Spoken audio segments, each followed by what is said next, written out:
Halo, apa kabar teman-teman semua? Pasti baik ya. Kamu udah belajar Excel, udah belajar SQL, bahkan mungkin udah coba Python, tapi tetap nggak dipanggil interview. Kok bisa ya? Bisa jadi masalahnya bukan di skill kamu. Masalahnya ada satu hal yang sering diremehin. Portofolio.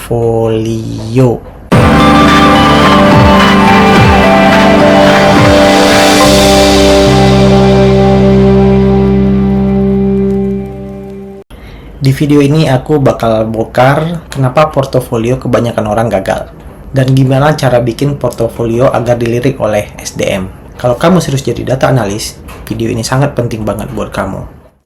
Ada beberapa kesalahan pemula. Kesalahan pertama yaitu cuma ikut tutorial. Kebanyakan kesalahan ini yang paling sering terjadi. Cuma ikut tutorial, kamu nonton YouTube, ikut step by step, lalu copy paste codingnya. Terus di akhir kamu bilang, ini portofolio gue, padahal itu bukan karya kamu, dan SDM bisa melihat dengan sangat jelas.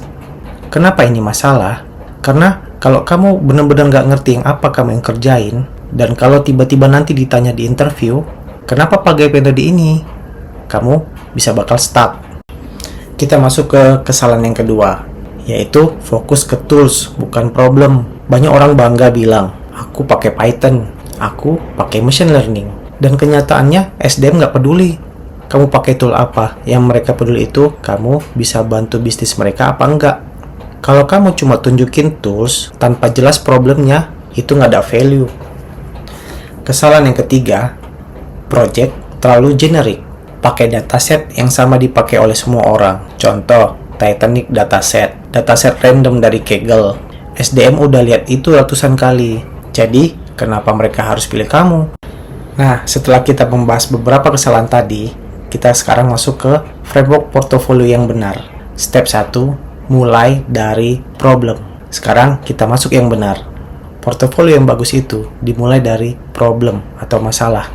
Jangan mulai dari, aku punya data apa, tapi mulai dari, masalah apa yang mau aku selesaikan ya. Contoh, daripada analisis dataset penjualan, ubah jadi, kenapa penjualan bulan ini turun 20% ya?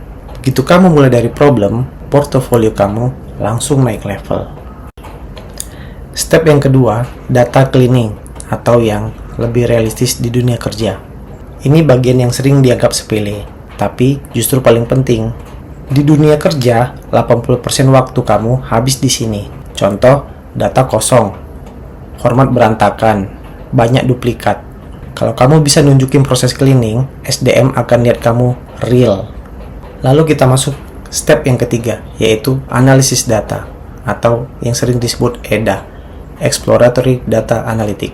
Di sini kamu bisa pakai Excel, SQL, atau Python. Tapi ingat, tujuan kamu bukan sekedar olah data. Tujuan kamu adalah menemukan insight. Contoh, produk mana yang paling laku, tren penjualan, dan perilaku customer. Dan di step 4, yaitu visualization. Di sini kamu bakal buat dashboard. Gunakan tool seperti Power BI, Tableau, tapi jangan asal bagus. Harus jelas dan mudah dipahami. Kalau orang butuh waktu lama buat ngerti dashboard kamu, berarti kamu gagal.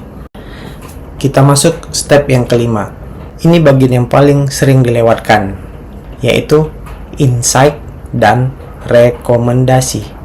Banyak orang berhenti di grafik, padahal yang dibutuhkan bisnis adalah, jadi kita harus ngapain? Contoh, penjualan turun di produk A. Insight-nya, produk A mengalami penurunan penjualan karena harga lebih tinggi dari kompetitor. Rekomendasi kita adalah, turunkan harga atau buat promo. Karena tanpa insight, kamu cuma jadi tukang report. Kalau kamu bingung mau buat project apa, ini ada data real. Ini contoh yang lebih real. Yang pertama itu adalah analisis penjualan e-commerce, dashboard performa karyawan, analisis customer churn. Kenapa ini bagus? Karena ini semua relate dengan pekerjaan. Kalau bisa, sesuaikan dengan industri target kamu. Sekarang pertanyaannya, portofolio kamu simpan di mana? Jawabannya jangan cuma di laptop. Upload ke GitHub, Notion, atau LinkedIn, serta Google Drive. Tipsnya kalau perlu tambahkan penjelasan story di LinkedIn, karena SDM sering lihat di situ. Banyak juga yang nanya, harus bikin berapa project? Jawabannya, nggak perlu banyak. 3 project aja udah cukup, asal bagus. Daripada 10 project, tapi copy paste. Mending 3 project yang benar-benar kamu pahami. Jadi, kalau portofolio kamu belum dilirik, bukan berarti kamu nggak mampu. Bisa jadi, cara kamu menunjukin skill belum tepat. Dan itu semua bisa diperbaiki. Kalau kamu mau, aku bisa buatin satu contoh portofolio dari 0 sampai jadi. Komen portofolio di bawah ya.